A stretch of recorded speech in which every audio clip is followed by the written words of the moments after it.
현재 롯데 자이언츠는 시즌 막바지에 이르러 절실히 승리를 필요로 하고 있지만 상황은 그리 녹록지 않았습니다. 29일 있었던 경기의 여파로 인해 선수단 전체가 극도로 지쳐 있었습니다. 피로가 누적된 상태에서 다시 경기에 나서야 하는 상황은 특히 가을 야구를 위해 치열하게 싸우고 있는 롯데에게는 상당한 부담이었습니다. 그러나 이러한 어려움 속에서도 팀을 구해낸 영웅이 있었습니다. 바로 정현수 선수입니다. 그는 무실점으로 탁월한 피칭을 선보이며 프로 데뷔 첫 승리를 기록했고, 이로 인해 롯데의 가을 야구의 희망이 다시 살아났습니다. 경기 후 김태형 감독은 환한 웃음으로 정현수의 활약을 칭찬하며 그의 공로를 인정했습니다. 비록 빠른 구속을 자랑하는 투수는 아니지만 정현수는 뛰어난 볼 컨트롤과 다양한 변화구로 상대 타자들을 효과적으로 제압하는 능력을 갖추고 있습니다. 그럼 정현수의 투구 스타일과 그가 어떻게 경기에서 두각을 나타냈는지 더 자세히 알아보겠습니다. 구독과 좋아요 눌러주시고 롯데의 가을 야구를 응원해주세요.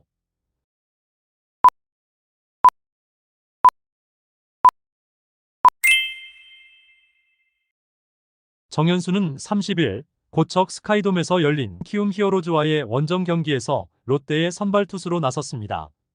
전날 부산에서 열린 한화 이글스와의 홈 경기에서는 우천으로 인해 경기가 지연되어 무박 2일의 혈투가 벌어졌습니다. 경기 종료 시간은 다음날 오전 12시 7분이었고 롯데는 14대 11로 승리를 거두었습니다. 그러나 선수들은 다음날 서울에서 열리는 경기에 출전하기 위해 새벽 5시에 도착해야 했습니다.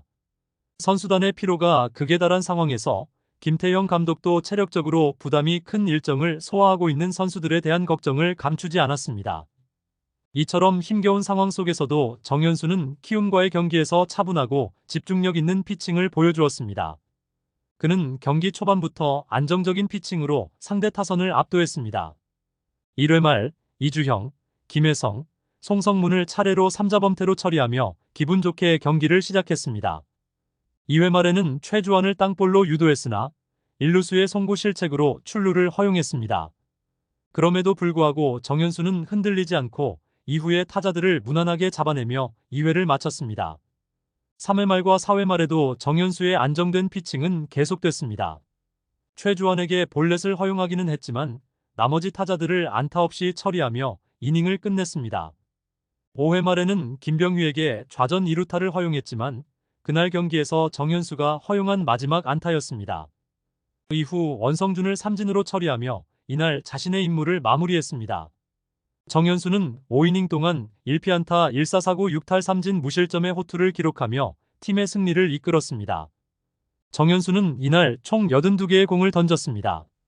그중 슬라이더가 36개로 가장 많이 사용된 구종이었고 패스트볼과 커브를 적절히 섞어 상대 타자들을 공략했습니다. 그의 패스트볼 최고 구속은 141km에 불과했지만 정현수는 정교한 커브와 슬라이더를 앞세워 상대 타자들이 쉽게 공략하지 못하게 했습니다. 특히 결정적인 순간마다 커브를 효과적으로 구사하여 실점을 방지하는 모습을 보여주었습니다.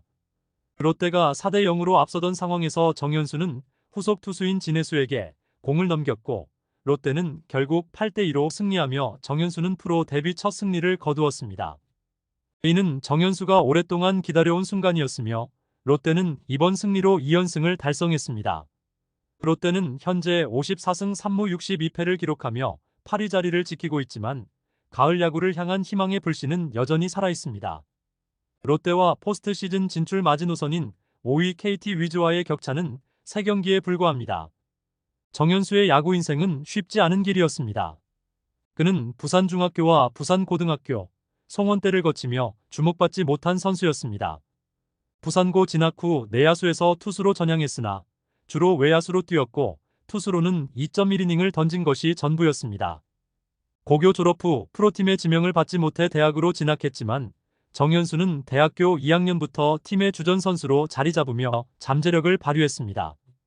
2021년 시즌에는 6승 1패, 51이닝 동안 72탈 3진을 기록하며 자신의 가능성을 입증했고 2022년에는 10승 1패 83.1이닝 동안 129탈 3진을 기록하며 대회 감투상을 수상했습니다.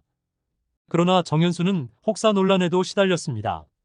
2022년 7월 팀이 치른 경기 중 절반에 해당하는 32.1이닝을 책임지며 13일 동안 567구를 던졌습니다. 이후 인터뷰에서 정현수는 아마추어 시절 기회를 더 많이 얻기 위해 본인이 원해서 나간 경우가 많았다고 밝혔습니다. 정현수는 2023년 4월 이대은과 교체되어 최강야구에 데뷔하면서 대중의 주목을 받기 시작했습니다. 이후 최강 몬스터즈에서 선발과 구원을 가리지 않고 투수진의 핵심으로 활약하며 큰 인기를 얻었습니다.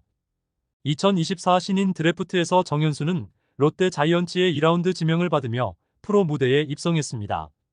이는 몬스터즈 출신 선수들 중 역대 최고의 지명 순번이었으며 정현수의 실력을 인정받은 결과였습니다.